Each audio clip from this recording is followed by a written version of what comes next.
আসসালামু আলাইকুম, আমি নূর হোসেন ইউএসের মিজোরি স্টেট থেকে বলছি। আপনারা অনেকেই আমার কাছে জানতে চান যে ভিসার ইস্যুটা কেমন, ভিসার ইস্যুর সঙ্গে কি আপনার ভিসার কোনো সম্পর্ক আছে কিনা। আমি সেই বিষয় নিয়ে আজকে কথা বলবো। আপনারা আমার সাথেই থাকবেন, পুরো ভিডিওটা দেখবেন, ইনশাল্লাহ আপনাদের সব প্রশ্নের উত্তর পেয়ে যাবেন।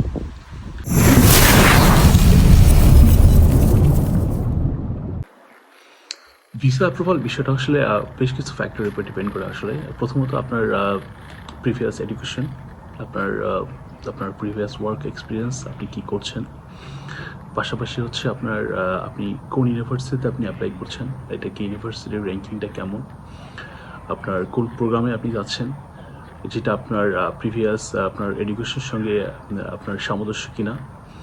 আপনার যদি ফুল ফান্ডেড স্কলারশিপ না থাকে, সেক্ষেত্রে আপনার ফিনান্সিয়ালি আপনি কতটা সলভেন্ট, বা আপনাকে যে স্পন্সর করছে তার ব্যাংক স্টেটমেন্ট, তার অ্যাসেট কতটা আসলে আপনাকে সাপোর্ট দিতে পারবে ইউএসএতে, এটা একটা অনেক বড় একটা ইম্পর্টেন্ট একটা বিষয়। তারপর হচ্ছে আপনি যে একটা একটা ইন্টেন্ট আপনাকে দেখাতে হবে, প্রপার রিজন দেখাতে হবে যে আপনি পড়াশোনা শেষ করে আপনি আবার ব্যাক করবেন আপনি বাংলাদেশে, এটা আপনাকে দেখাতে হবে। আরেকটা বিষয় হচ্ছে আপনার প্রিভিয়াস আপনার কোনো ট্রাভেল হিস্টোরি আছে কিনা আসলে। তো এটা অনেক বড় একটা ইম্পর্টেন্ট আমার কাছে মনে হয় যে ফ্যাক্টর। আসলে আপনি যদি আপনার কোনো অন্য কোনো দেশে আপনি কখনো নাই যান, তাহলে আপনি ইউএসএতে এর মতো জায়গায় এত উন্নত একটা দেশে আপনি কেন পড়াশোনা করতে আসবেন। তো আমি যারা আপনার ভিসার জন্য দাঁড়াবেন, ভিসা ইন্টারভিউর জন্য, তো আমি আপনাদের অনুরোধ করবো আপনারা ভিসার ইন্টারভিউর আগে আপনারা অবশ্যই আপনাদের কোনো ট্রাভেল হিস্ট্রি তৈরি করবেন। আপনি যদি একটা দুটা বা তিনটা দেশে আপনারা যেতে পারেন, এটা আপনাকে ভিসা পেতে আপনি প্লাস আপনার ফিনান্সিয়ালি আপনি যে সলভেন্ট, এটা আপনাকে বোঝাতে, ভিওকে বোঝাতে আপনার অনেক বেশি আপনার ইজি হবে। আসলে তারা জানতে চাবে যে আপনি আপনি আপনি একবারে ইউএসএতে পড়াশোনা করতে যাচ্ছেন, but at the same time আপনার অনেক সময় সাদা পাসপোর্টেও আপনার ভিসা হয়ে থাকে। যদি আপনি প্রপারলি এটাকে বোঝাতে পারেন আপনি কেন চাননি, এটা আপনি হয়তো বা সেক্ষেত্রে আপনার ভিসা পাওয়ার চান্সটা বেড়ে যাবে।